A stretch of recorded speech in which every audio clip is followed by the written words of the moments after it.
So very good morning to all of you. So today friends, we are going to discuss about what are the legal remedies for the fake news. Initially we have also created number of videos. So in the first video we have discussed about what are the fake news, what are the rumors, what is the difference between them, how and why they are generated. And we have also discussed why fake news and rumors are considered as a weapon of war. Then in the second video, we have discussed about how the impact is manipulated and why it is an exponential when it is being spread on the internet. And in the third video, we have discussed about what are the remedies for that. And in fact, we come to the conclusion that the legal remedy on itself may not be sufficient for the fake news. The reason is legal remedies are a sort of postmortem exercise. So that means once the fake news is spread, its impact is already created, then we are going to punish the offender. But we cannot undo the damage which is caused by the fake news. So now in this session, we are going to discuss about the legal remedies. And apart from the what are the government remedies or what are the social remedies, these two types of remedies we have discussed earlier in the last session. So first, coming to the first remedy, which is specifically targeted at the scenario of a disaster. So that is under section 54 of the Disaster Management Act. So it says whenever a person circulates a false alarm, so that means the fake news should create an alarm. Second is when a person increases its magnitude.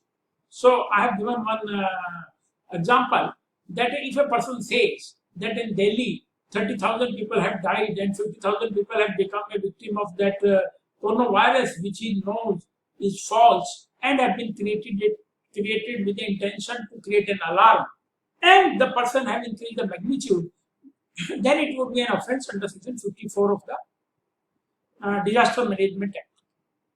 Second remedy which we have, which I would say would be available in almost all the cases, would be section 66C of the Information Technology Act, which is general provision, which deals with the anonymity, impersonation, and we have seen that in most of the cases when the fake news is spread, it is always spread through the anonymous account, it is always spread through the impersonation. So that would be applicable in almost all the cases. Then we have the specific remedy under section 153 of the IPC. So here, one of the prerequisite is that a person gives a provocation. The provocation is given and it is being given with the intent to cause the riots. So let us come with one of the recent case study. So in Mumbai, recently there was an incident which is well reported in the media, and the incident was that a press reporter has circulated a message saying that trains for migrants are available at Bandra railway station, and its effect was that thousands of persons assembled at Bandra railway station and there was a huge land order problem. So such incident where the intention is to cause the riot. So here what is important is the intention. Riot may cause, riot may not cause. In both the cases it is a criminal offence and person can be prosecuted under section 153. Then another, we have a very effective remedy under section 153A. Why I am saying it is effective? Why it is effective? Because it deals with the aggravated situation. For example, where a person has an intention to cause riots or to spread disharmony or feeling of ill will among the communities on the ground of religion, race, caste, and also in the last to commit any act prejudicial to the maintenance of harmony. So by any act where the harmony is disturbed, that would fall under section 153A. So here we have seen that after the Markaz incident, one message was circulated where it was stated that the Muslims are infected with the coronavirus disease by the Hindu health worker and revenge should be taken. So basically, you see that message was aimed at to create the divide, to create the ill will, to bring the disharmony among the communities. So for such situation, 153A provides a very effective remedy. The punishment is 3 years and it is non-bailable. In number of cases, we have also seen that the few person with some malified intention or having some grudge, they have posted the name of the other person to be affected from coronavirus, which in fact was not. So intention was to give a false information. Intention was to create a harassment for that particular person whose name is mentioned into the message. So these type of information which are being conveyed to the government agencies or government officials, which are false, with a view to act upon it and which may cause harassment or injury to the another person. So that would be an offence under section 182 of the IPC, the cognizance of which can be taken by the court.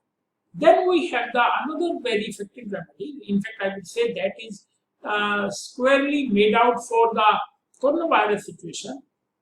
So we have the Epidemic Disease Act 1897. Under that particular act, National Disaster Authority, State Disaster Authority has the power to issue the notification. So in one of the notifications which have been issued for Delhi, and particularly such type of notification have been issued for every state. So there is a rule 6 which says no person can use the print media or electronic media for the purpose of spreading any coronavirus news. So that is again we have a one effective remedy.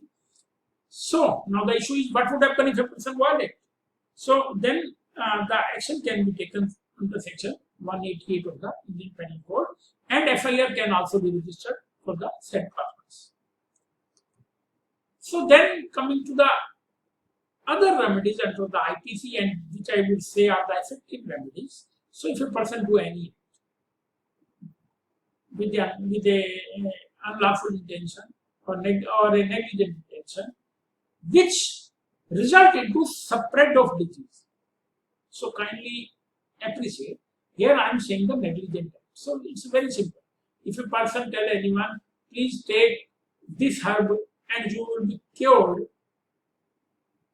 such act may result into spreading of the disease, right?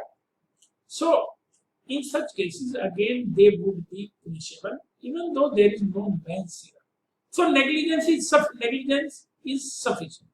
But on the other hand, the person has a mens rea and the malicious intention, then the same thing would fall into the section 278. Here again, the punishment is up to 2 years and fine. Both can be awarded by the court. Then one of the general remedy which we have available under section 336, which would apply in every case. So here the requirement is that the act should be done rashly or negligently and to endanger human life or personal safety of the other. So I give you a very simple example. A person is infected with coronavirus, he knows it, but again he go to the other places, meet with the other people, and know very well that by this act, the disease will spread to the other person. It would endanger their lives.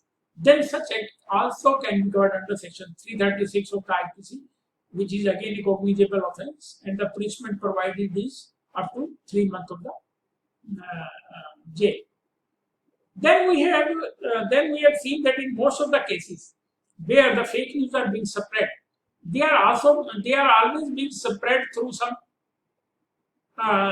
fake document in the form of an electronic document. It may be message, it may be image, whatever it may be. So when any false information is given through the electronic record, it amounts to forgery under section 464 of the IPC. And if the false document is used for the purpose of defamation, then it would be an offence under 469. Again, it is a cognizable offence. And again, if it is the use of the false document itself is a cognizable offence under section 471 of the IPC. So Basically, this is the one provision which would be applicable in all the cases where some false electronic record or document is used. Again, we have another remedy under section 499, particularly for the purpose of defamation. So that would apply in case where a person gives a false information about the another person with a view to defame. So then we have a remedy under section 499 and 500 of the IPC. Then another very effective remedy we have under section 505 IPC, and in fact I would say this section is squarely applicable to the present scenario. So it has three components. Number one, where a person circulate, publish any false statement to create an alarm in the public. So that is the first scenario. So that means if a person gives any false information, exaggerate the disease or information about the disease, it would be falling into the first category. Then we have the second, when the persons are induced to commit some crime, some offense. So you take the example of Bombay case, where the false message was circulated and consequent to the false message, the migrant assembled outside the railway station. But again, when they assembled outside the railway station, they violated the lockdown order. They committed an offense under section 188 of the IPC. So such situations are also covered under the clause B. Third is when it is targeted at any community or a group of people. So the example of that, the Markaz case which we have discussed previously, where the statement have been given to create a disharmony among the Hindu and Muslim. So that situation would be covered under clause C. So in fact, this is the most effective section. The punishment which is provided is 3 years. It is a cognizable offense, and the only requirement here is that the information which is being published or circulated is false or a rumor. So friends, we have all these provisions under the various acts we have seen, but again I would like to add only one thing here. When all these sections have been created by the legislature at that time, there was no computers, in fact, right? So all these sections have been introduced with the objective to deal with the offences in the physical space, not in the electronic space or cyber space, because in the cyber space the effect is exponential. It is much more than the physical space, right? So for that we need to have some provisions which are more effective, which provides for the more punishment. So let us hope that the legislature will add any provision, such provision to our legal sphere.